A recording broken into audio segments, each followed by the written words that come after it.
Now, I don't know which one of y'all got Chris Brown mad, but homeboy has been crashing out for the past couple of days, and it looks like he is finally ready to spill the tea about how shady Jay Z really is. Chris Brown still hasn't recovered from his 2009 incident with Rihanna, and fans are convinced that he is finally ready to spill the tea. Word on the street is that not only is Chris about to spill the tea on what really happened that night, but he is going all in on Jay Z and Diddy's private business and the insanity that they've been up to for years. So it looks like we might be about to finally uncover just how deep this rabbit hole goes, and heads up, it goes really deep. Okay, so if you've been following this drama, you can understand why Jay Z's name is always pulled into the conversation whenever the topic of Rihanna and Chris Brown's situation comes up. Fans have been talking about how Rihanna was one of Jay Z's biggest investments, which is why he allegedly spun the situation with Chris Brown to make Chris look like the bad guy. Jaguar Wright was actually one of the earliest people to bring this up. She claimed that Jay Z didn't just sign Rihanna, he allegedly trafficked her from Barbados, supposedly using his music label as a front. On top of that, she claimed he gave Rihanna's dad a $500,000 payout once she arrived in the States. Who discovered Rihanna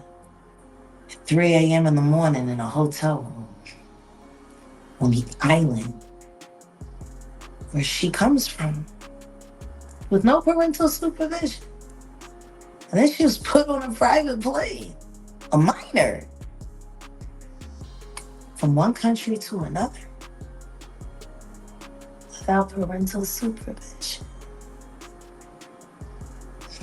And she ended up in a boardroom with Mr. Carter without parental supervision. Y'all got young children. Would you just let your daughter leave and go to a whole other country with some because you don't know?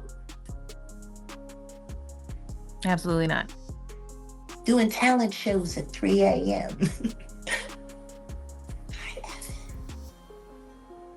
So you're saying that the rumors are true.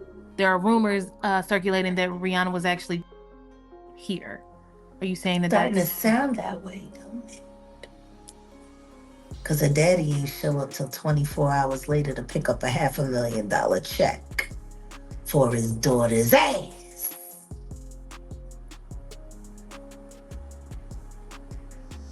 Maybe we should look more into that album, Auntie. That album cover was disturbing. A child bride with a crown over her head and blood smeared on her face. I don't know. How don't people see SOSs anymore? Well, Rihanna eventually came to the US alone when she was just 16, and Jay Z pretty much forced her to sign a contract with the label. He kept her sitting in the office until 3 a.m. because he was under serious pressure to get that deal done no matter what. And I don't know about you, but having a 16-year-old stuck in a building that late at night, that's more than a little concerning. To make things even more unsettling, Rihanna once shared in an interview that Jay Z told her he'd throw her out the window of his 27th floor office if she didn't sign the contract. So nervous. I was shaking literally. But the moment I walked into the office, the atmosphere was so warm and welcoming. And you had to sing a cappella for him? Yes, I had to sing. I sang Fun to Replay. I sang another ballad from the album last time. Yeah. So then what did he say to you? He said something to you. Oh yes, he said, we don't sign songs here, we sign artists. And there was this little pause, and I was nervous. But then he said, and we're interested. And there was this sudden feel of relief. So then he said something about a window and a door. Oh, then he said, he did it homework. I did a lot of homework on you, Miss Lady. He said, there are two ways to leave here, either through the door with the deal signed or through this window, and we're on the 29th floor. So you was like, where's the pen? Where's the paper? I'm signing. Yeah. And I'm sure working with Jay Z, you've met Beyonce. That's right. Pressuring a 16-year-old girl in the middle of the night is already bad enough, but throwing in threats to force her into signing a contract, that's a whole new level of shady. And let's not forget, Rihanna was still a minor back then, so legally it's shady at best whether Jay Z even had the right to sign her without a parent or guardian present. She didn't have a lawyer with her either, which means she had no one there to look out for her or explain what she was agreeing to. Honestly, for all she knew, she could have been signing her whole future away. So yeah, fans have enough reason to believe that Jay Z saw her as an investment and he would do anything to protect her. If her career tanked because of a scandal, he would lose out on millions that he stood to make from her, which is allegedly what happened that night back in 2009. Oh, and surprise, surprise, y'all wanna guess who fans are now saying was at the center of it all? Diddy, that's who. Word on the street is that Chris Brown is now saying Jay Z pressured him to play the bad guy in the whole situation, even though, according to Chris, Rihanna was actually the one in the wrong. wrong. Supposedly, Jay Z was doing damage control to keep his own name out of the mess, because if it came out that Rihanna had been cheating on Chris, folks would have started digging, and that trail might have led straight to Jay Z. And with him being married to Beyonce at the time, yeah, that kind of scandal would have blown everything up. Rihanna claimed that the fight started because she suspected that he was cheating on her. In an interview, Rihanna said, "I caught him in a lie and he wouldn't tell the truth, and I wouldn't drop it. I couldn't take that he kept lying to me, and he couldn't take that I wouldn't drop it. It escalated into him being towards me, and it was ugly. I was battered, I was bleeding, I was swollen in my face." She also admitted that the relationship was super toxic, saying, "The more in love we became, the more dangerous we became for each other, equally dangerous, because it was a bit of an obsession." Now, sure, on the surface, it might seem like Chris is just trying to rewrite history to save face, especially with the backlash he's faced for how he's treated women in the past, but here's the twist. Jaguar Wright has come forward to co-sign his story. She's backing him up, saying there's more to the situation than what the public was told. You know what I'm saying? I don't understand why people keep talking about that. It was forever ago. They were both very young, and he had just had his first herpes outbreak from her giving him the herpes. Ooh, my. Like, how the did you know what I mean? Like people don't understand what happened that night, and that's because Jay Z worked so hard to change the narrative of that night. Jaguar Wright went further. She co-signed the long-running rumors that Jay Z and Rihanna were allegedly more than just mentor and protege. But she didn't just leave it at that, because she did not come to play. According to her, Rihanna's camp purposely set up her relationship with Chris Brown to throw people off the scent. It was all part of a bigger plan to distract the public from the whispers about her and Jay Z. Basically, while everyone was busy watching Rihanna and Chris play out their young love in the spotlight, the real scandal was quietly being tucked away behind the scenes. Rihanna was only 14, 15 when he started her and signed to the death jail. It's clear to say that the herpes that she had came from the person she had been most involved with, and that was Sean Carter. So here it is. Chris Brown has his first herpes outbreak from a celebrity girlfriend who he was set up with, and it was supposed to be this and it was supposed to be that, and he was there so people wouldn't pay attention to the fact that she was crazy. Underage. And then there's the bombshell about Chris catching Rihanna in some seriously compromising situations at Chris's party. Jay Z gave her the herpes that she gave to Chris Brown. And that first night, when he had that outbreak and he busted in his house and said, "Where the f is this dirty bitch?" I can't fault him for that. He had this is beautiful. Oh, wonderful. Chris Brown, she didn't ruin him.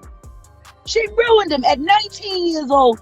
He's got the Jay Z herpes. And Rihanna ain't innocent.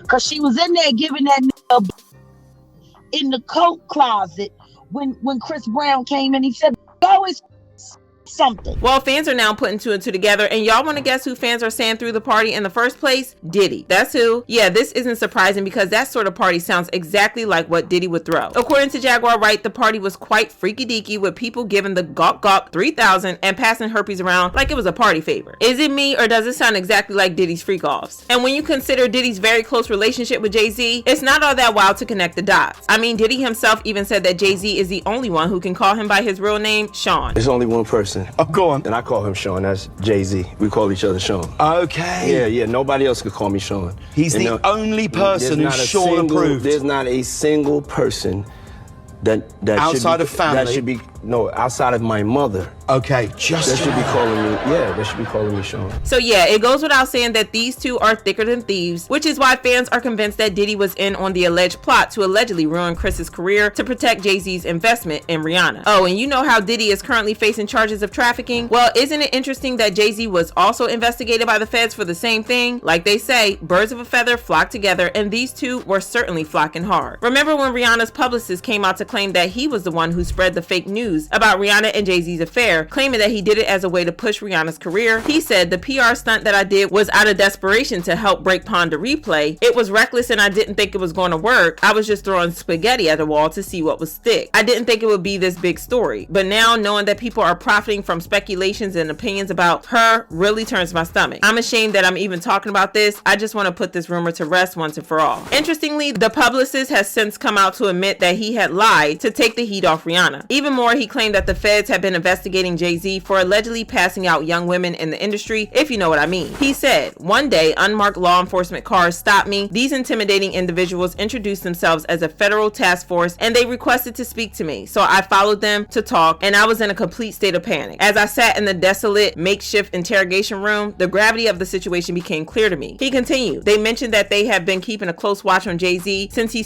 Lance Rivera, and he was also being implicated in a violent incident with R. Kelly during their joint tour promoting Jay Z and R. Kelly's joint album. The officers claimed that they were investigating Jay Z for allegedly engaging in intimate activity with underage Rihanna and transporting her across international borders. They said she wasn't the only one and there were many others. So far, nothing has come out of that investigation, at least not officially. But then the feds had their eyes on Diddy for about 10 years before bringing charges against him, so Jay Z might not be in the clear yet. Child, having matching charges with your bestie is some nasty business, and from the sounds of it, Chris Brown seems to believe that Jay Z might have been in on the whole messy business with Diddy. This is a hot mess, but do y'all think that there's some truth to Chris's claims, or do you think that he's just trying to get some sympathy and good publicity for himself? Drop your thoughts in the comments, then check out this next video.